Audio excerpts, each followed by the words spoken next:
তখন থেকেই ট্রাই করছিলাম যে আমার বর্তমান যিনি সুপারভাইজার ডক্টর বায়েজিৎ স্যার, স্যারও আলহামদুলিল্লাহ খুবই কোঅপারেটিভ ছিলেন। সো দেখা গেছে সেকেন্ড ইয়ার যখন আমি স্যার কাছে ফার্স্ট অ্যাপ্রোচ করি, তখন থেকেই স্যার হচ্ছে আমাকে কিছু ছোট ছোট কাজ বা কোনো প্রজেক্টের একটা পার্ট, পেপার পড়া, এগুলো নিয়ে সবসময় আমাকে আপডেটেড রাখতেন। তো ওই জিনিসটাই আমাকে থার্ড ইয়ার বা পরের দিকে গিয়ে আরো বেশি ভালোভাবে কাজে ইন্টারেস্ট গ্রো করার ক্ষেত্রে হেল্প করেছে। তার মানে বুঝতেছি যে একদম ইনিশিয়াল পয়েন্ট হচ্ছে 1-2 থেকে। আমি এতদিন থেকে মানে যাদের সাথেই কথা বলেছি বা শুনেছি, সবাই একটা কমন টাইম হচ্ছে কাইন্ড অফ থার্ড ইয়ারের লাস্টে অথবা ফোর্থ ইয়ারের শুরুতে শুধু 1 বছর বা 1.5 বছর কাজ করা।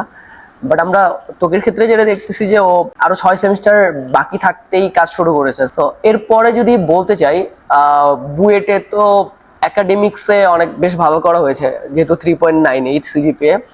সো এই প্রেশার সবকিছু হ্যান্ডেল করার সাথে রিসার্চের কাজ সেকেন্ড ইয়ার থেকে কন্টিনিউ করা, জিনিসটা কতটা হার্ড ছিল? একটু টাফ ছিল, এটা ট্রু। কারণ হচ্ছে দেখা যেত যে প্রথম 4-5 উইকের যে টাইমটা টার্মের, তখন প্রেশার মোটামুটি কমই থাকে। সো ওই ক্ষেত্রে ওই টাইমটাতে কিছু কাজকর্ম করা যেত, কিন্তু 6th or 7th উইকের পর থেকে শুরু করে একদম লাস্ট পর্যন্ত যে টাইমটা, ওই সময়টাতে আসলে কাজ করাটা একটু টাফ হতো। জাস্ট আমার আইডিয়া ছিল যে প্রত্যেকটা ব্রেকের শুরুর ফার্স্ট হাফটাতে যতটুকু পরিমাণ কাজ করা যায় সেটাকে এগিয়ে নিয়ে যাওয়া। সো ওইটাই মেইন টার্গেট ছিল। একাডেমিকের সাথে ব্যালেন্স করাটা একটু, হ্যাঁ, একটু যে টাফ ছিল, স্পেশালি হচ্ছে